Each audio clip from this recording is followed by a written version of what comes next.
I want to look at how Indigenous stories are portrayed in the media and what effect that has on public policy, in particular reconciliation, because I think a lot of people think about reconciliation as, whew, glad that's done. We had a conversation, we're good, we're done, we're going to go on from here.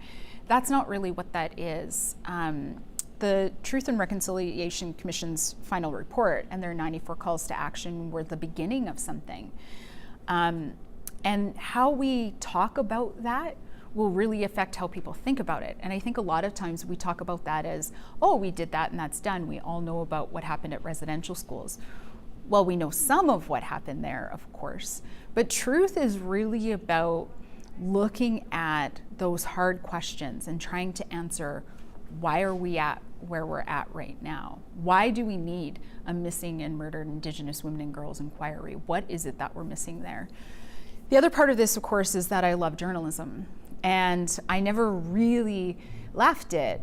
And this is a way of combining my two passions, which is, Indigenous stories and a lot of the things that I did when I was a journalist, covering Indigenous issues, looking at stories, looking at local histories, and then the things that I do as an academic, which is, still looking at Indigenous stories, working with elders. All of those things are combined together, and it's all being put together in this amazing umbrella of public policy, which is, a lot of what the media says affects how we think about issues. Issues are framed, stories are told, narratives are told, and that's so important. And I think we don't give journalists enough credit, but in a market and in a world where newsrooms shrink and time is of the essence, and you have bigger, sort of larger looming deadlines that come every hour, every 15 minutes, and now constantly with online, we don't actually give journalists the tools to say,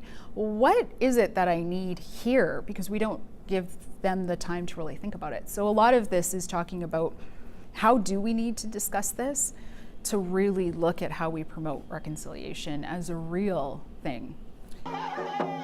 Just really want to bring all of those things together so we can tell better stories, so that we can influence the agenda in ways that mean that everybody gets to be more equal, that we understand that. If anything, I want to see relationships really rebuilt. And maybe that's idealistic. It probably is. I mean, definitely, parts of me are very idealistic, but I really do want to see relationships rebuilt. I really do want to see everybody succeed. I really do think things could be more equal. I think we could, bridge some of these gaps between communities if we could tell better stories to help them understand one another, like really understand one another, not just take a snapshot of our lives at a specific point in time, but really look at how we got here and why and what does that mean. And I think it can be done in a way that doesn't intimidate other people.